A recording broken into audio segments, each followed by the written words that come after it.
ಆಮೇಲೆ ಇನ್ನೊಂದು ನಾನು ಪ್ರಮುಖವಾಗಿ ಪರಮ ಪೂಜ್ಯರಲ್ಲಿ ಕ್ಷಮೆ ಕೋರ್ತಾ, ಪರಮ ಪೂಜ್ಯರಲ್ಲಿ ಇತ್ತೀಚಿನ ಒಂದು ರಾಜಕಾರಣ ನಡೀತಿರೋದು ನೋಡ್ತಾ ಇದ್ದೀರಿ. ಪ್ರಥಮ ಬಾರಿಗೆ ನಮ್ಮ ಪರಮ ಪೂಜ್ಯರು ಹೇಳಿದಾಗ ಇನ್ನೊಂದು ಮಠದವರು ಕಾಮೆಂಟ್ಸ್ ಮಾಡಿದ್ರು. ನಮ್ಮ ಸ್ವಾಮೀಜಿಯವರು ಬಹುಶಃ ದೇಶದ ಇತಿಹಾಸದಲ್ಲಿ ಅವರಷ್ಟು ಶಿಕ್ಷಣದಲ್ಲಿ ವಿದ್ಯಾವಂತರು ಮತ್ತೊಬ್ಬ ಸ್ವಾಮೀಜಿಗಳಿಲ್ಲ. ಅವರಲ್ಲಿ ಒಂದು ಒಳ್ಳೆಯ ವಿಚಾರಗಳನ್ನು ಜಾರಿಗೆ ತರತಕ್ಕಂಥ ನಿಟ್ಟಿನಲ್ಲಿ ಅವರದೇ ಆದಂಥ ಒಂದು ವಿಷನ್ಗಳನ್ನು ಇಟ್ಕೊಂಡಿದ್ದಾರೆ, ಕಲ್ಪನೆಗಳನ್ನು. ನಾನು ಅವರಿಗೆ ಅಗೌರವ ಆಗಬಾರದು ಅಂತಕ್ಕಂಥ ದೃಷ್ಟಿಯಿಂದ ನಾವು ಅವ್ರನ್ನ ಬಳಕೆ ಮಾಡ್ಕೋಬಾರ್ದು ಅನ್ನೋ ಒಂದು ದೃಷ್ಟಿಗೋಸ್ಕರ ಹೇಳಿದ್ದ ಹೊರತು ಬೇರೆ ರೀತಿಯಲ್ಲಿ ಅವರಿಗೆ ನಾನು ಅಗೌರವ ಸಲ್ಲಿಸಬೇಕು ಅಂತ ಎಂದೂ ಹೇಳಿಲ್ಲ. ಇನ್ನು ದೊಡ್ಡ ಸ್ವಾಮೀಜಿಯವ್ರಿಗೂ ನಮಗೂ ಸಂಬಂಧ ಪಾಪ ಗೊತ್ತಿಲ್ಲ. ಕೆಲವರಿಗೆ ದೊಡ್ಡ ಸ್ವಾಮೀಜಿಯವರು ಎಂದೂ ಸಹ ರಾಜಕೀಯಕ್ಕೆ ಅವರು ಪ್ರವೇಶ ಮಾಡಿರಲಿಲ್ಲ. ಅವರು ಪ್ರವೇಶ ಮಾಡಿದ್ದು ಈ ಸಮಾಜಕ್ಕೆ ಏನು ಅನ್ಯಾಯ ಆಯಿತು ಜ್ಞಾಪಿಸ್ಕೊಡ್ತೀನಿ. ದಿವಂಗತ ರಾಮಕೃಷ್ಣ ಹೆಗಡೆಯವರು ಮುಖ್ಯಮಂತ್ರಿಗಳು. ಅವತ್ತು ವೆಂಕಟಸ್ವಾಮಿ ಆಯೋಗದ ವರದಿ ಮಂಡ್ಯ ಜಿಲ್ಲೆನಲ್ಲೇ ರಸ್ತೆಗಳಲ್ಲಿ ಏನೇನು ಬರೆದಿದ್ರಿ, ಎಷ್ಟೆಷ್ಟು ಪ್ರತಿಭಟನೆ ಮಾಡಿದ್ರಿ, ಬಹುಶಃ ಹಿರಿಯರು ನಮ್ಮ ತಂದೆ ಕಾಲದವ್ರು ಇದ್ರೆ ಅವ್ರಿಗೆ ಗೊತ್ತಾಗ್ತದೆ. ಹಿರಿಯರಿಗೆ, ನಮ್ಮ ಈಗಿನ ಯುವಕರಿಗೆ ಗೊತ್ತಿಲ್ಲ.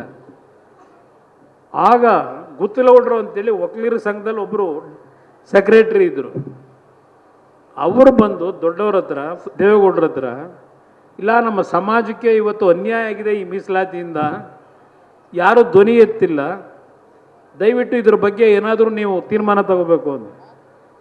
ಅವತ್ತು ದೇವೇಗೌಡರು ಪರಮ ಪೂಜ್ಯ ಸ್ವಾಮೀಜಿಯವರಿಗೆ, ದೊಡ್ಡವರಿಗೆ, ದಯವಿಟ್ಟು ನಮ್ಮ ಸಮಾಜದ ಮಕ್ಕಳ ರಕ್ಷಣೆಗೆ, ನಮ್ಮ ಸಮಾಜದ ಉಳಿವಿಗೆ ನೀವು ಲೀಡ್ ತಗೊಂಡು ಈ ಸಮಾಜ ಉಳಿಸಬೇಕು ಅಂತೇಳಿ ಪರಮ ಪೂಜ್ಯ ಸ್ವಾಮೀಜಿಯವರಿಗೆ ಮನವಿ ಮಾಡಿದ್ದಕ್ಕೆ ಅವತ್ತು ಪರಮ ಪೂಜ್ಯರ ನೇತೃತ್ವದಲ್ಲಿ ಕಬ್ಬನ್ ಪಾರ್ಕಲ್ಲಿ ಲಕ್ಷಾಂತರ ಜನ ಸೇರಿ ಒಂದು ಪ್ರತಿಭಟನೆ ಮಾಡಿದ್ದು. ಪರಮ ಪೂಜ್ಯ ಸ್ವಾಮೀಜಿಯವರು ಹೃದಯದಲ್ಲಿರ್ಬೋದು ದೇವೇಗೌಡರು ಒಂದು ಬಾರಿ ಮುಖ್ಯಮಂತ್ರಿ ಆಗಬೇಕು ಅಂತೇಳಿ. ಅದನ್ನು ನಾನು ಇಲ್ಲ ಅಂತ ಹೇಳಲ್ಲ, ಅಷ್ಟು ಗೌರವ ಅವ್ರ ಬಗ್ಗೆ ಪ್ರೀತಿ ಇತ್ತು. ನನ್ನ ಬಗ್ಗೆನೂ ಜಾಸ್ತಿ ಪ್ರೀತಿ ಇತ್ತು ದೊಡ್ಡವರಿಗೆ.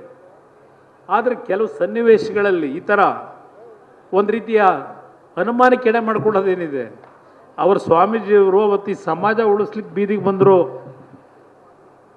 ಬೇರೆ ಸಮಾಜಗಳು ನಮ್ಮ ಸ್ವಾಮೀಜಿಯವ್ರ ಬಗ್ಗೆ ಅಗೌರವವಾಗಿ ನಡ್ಕೊಳ್ತಕ್ಕಂಥದ್ದಕ್ಕೆ ಅವಕಾಶ ನಮ್ಮ ಸ್ವಾಮೀಜಿಯವರು ಎಂದೂ ಕೊಟ್ಟಿಲ್ಲ.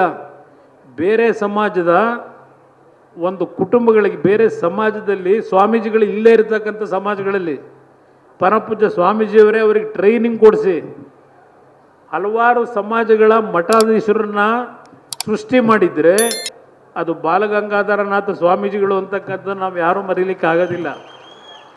ಅದರಿಂದ ಯಾರೂ ನೀವು ಅನ್ಯತಾ ಭಾವಿಸಬೇಡಿ. ನಮ್ಮ ನಿಷ್ಠೆ ಏನು ಅನ್ನೋದು ನಮ್ಮ ಹೃದಯದಲ್ಲಿದೆ. ನಾವೇನು ಹೊರಗಡೆ ತೋರಿಸ್ಕೋಬೇಕಾಗಿಲ್ಲ. ಪರಮ ಪೂಜ್ಯರಿಗೆ ಏನಾದರೂ ನನ್ನಿಂದ ಅಪಚಾರ ಆಗಿದೆ ಅಂತ ಇದ್ರೆ ಈಗಲೂ ಸಾರ್ವಜನಿಕವಾಗಿ ನಾನು ಕ್ಷಮೆ ಕೋರ್ಬಿಡ್ತೀನಿ ನಮ್ಮ ಸ್ವಾಮೀಜಿಯವ್ರನ್ನ.